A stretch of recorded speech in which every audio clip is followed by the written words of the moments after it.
This is an art attack. This is an art attack. This is Art Attack.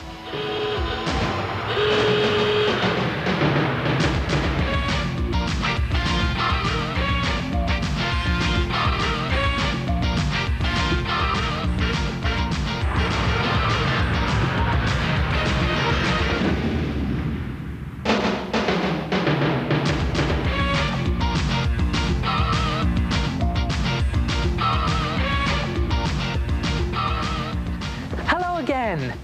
Hey, have you ever wanted to see your face in a comic strip? Well, now's your chance. Take an A3 size piece of white paper or thin card and fold it lengthways down the middle like that, then back across on itself in half like that, and then fold that flap down in half like that, turn it over and fold that flap down in half like that. So you have what looks like an M shape, and it stands up like that. And then lay it down flat again and create your comic strip. Now if you lay it down with the creased side on the bottom and then draw a thick black line all the way around your paper like that. Try and keep as close to the edge as you can possibly get. Now don't worry if your line isn't straight, because these wonky lines all add to the comic strip effect. Up there, and then go down 3 creases, 1, 2, 3, like that. And then take a pencil and inside each of these boxes create a comic strip frame. Now your frame should be about 2 centimetres wide all the way round, and I'm just going to do one in each of the boxes here. The reason I'm using pencil is because if I make a mistake I can just rub it out and try it again. Try not to use a ruler for this, because these wobbly lines all add to that zany comic strip effect. Then when you've done your frames, try some comic strip special effects. Things like maybe a speech bubble in there, just like that. Or what about an explosion box in there? Or what about a word box in the top left-hand corner? Again, just putting it in rough. And for the last one, I think we'll do a thinks bubble. And then go over it neatly in black felt tip pen. I'm just going to open it out, and you cut out all those windows like that, and you end up with something that looks like that. And then turn it over and dab some glue very carefully along the creases. Here it is, down one crease, down the middle crease, like that. You only need a bit of glue for this. And then this is very important. Put some glue down these 2 edge strips, but right on the outside edge of the strips. That's one there, and this other edge strip here. Don't let the glue go into the middle of this strip, otherwise you'll be in a right mess. And don't put any glue along the top edge, and then fold the whole thing over like that, press it down, leave it overnight with some books on top of it to press it down nicely, and you'll end up with something that looks like that. Look at that. And then just trim some photos to fit in each of the frames, and you could always pop in a photo of yourself, just sliding it all the way down there. After all, you did want to appear in a comic strip. Or you could pop in a photo of your favourite pop star. In it goes. Or what about a family snap? There they are, everyone's favourite family. Not my family though. And what about a picture of your pet? In it goes. And then you can just write some messages in your special effects boxes. What about that? Or maybe, I think I'll do this one in red because it's a loud noise. Wow. Or what about in there? Ah! And as for my pet, well, what would he say? And there it is, your own comic strip photo frame. And you could always do a smaller one using an A4 size piece of paper. Or if you've only got one photograph, just cut out one box. Try it yourself, a comic strip photo frame.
What a lovely rocking horse. Hey, I know another way to make a horse rock. Play it some loud music. Oh. Have you ever tried drawing a curve or a circle but haven't got a pair of compasses? Well, you could always draw around a plate or even around a cup.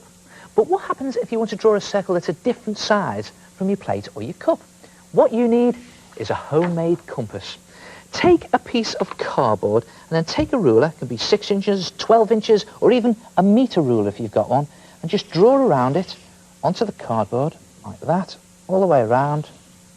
And then when you've done that, cut it out, and you'll have something that looks like that.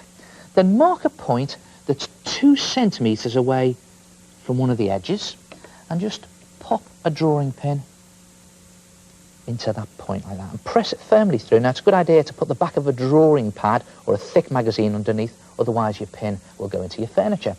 Then mark a point anywhere on the card, depending on what size you want your circle, and then just place some blue tack, just a little blob of it, underneath the mark, and stick another drawing pin just to make a hole like that. Now, I'm not going to leave that in there, just to start the hole, and then pop your pencil firmly into that hole like that.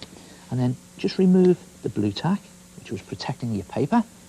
Pop your pencil back in, and there you have a homemade compass that draws a perfect circle. Now, you could always put different holes into your compass and draw different sized circles. And don't forget, if you put a hole that's quite far away from your pin, you're going to get a bigger circle. Or if you put a hole that's near to your pin, you're going to get a smaller circle. And you could just use your compass for drawing circles and curves, or you could experiment with it and place the pin at different points along the circle and just draw arcs and patterns. Like that. One there, I'll just put another one in there to show you. There goes. Putting the pencil in, just hold it in place, and across you go. And if you go across the whole of your circle, doing arcs and patterns, when you've finished, it looks like this. And you could always colour it, like this. Try it yourself. A homemade compass. Oh, that is a very simple but effective idea. You know, I did one and I took hours and hours going round and round and over and over it. Do you want to see it? I wonder if I should have moved the pin.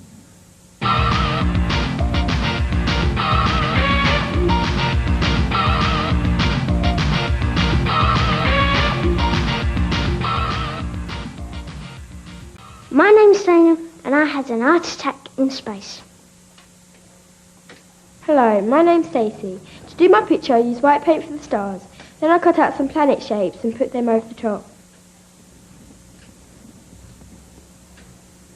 Hello, my name is Ross. I've made my space picture by cutting out and sticking on planets which I colour with different shades of paint. Oh, fantastic pictures. A sort of space attack. Now, if you get this just right, you can create the feeling that your picture is actually travelling through space. What you need is a big piece of black paper and some white poster paint, and I've mixed this in equal parts with some water, so I've just watered it down quite a bit. And to create my galaxy, I'm just dipping in a stiff bristled brush, or you can use an old toothbrush for this, because I'm going to create my planets with the spatter technique. Now, this is great fun to do. It's just a case of charging your brush up and flicking the paint onto your paper with a piece of card, or you can do it with your finger. And it's a good idea just to concentrate the spots in the middle of your picture.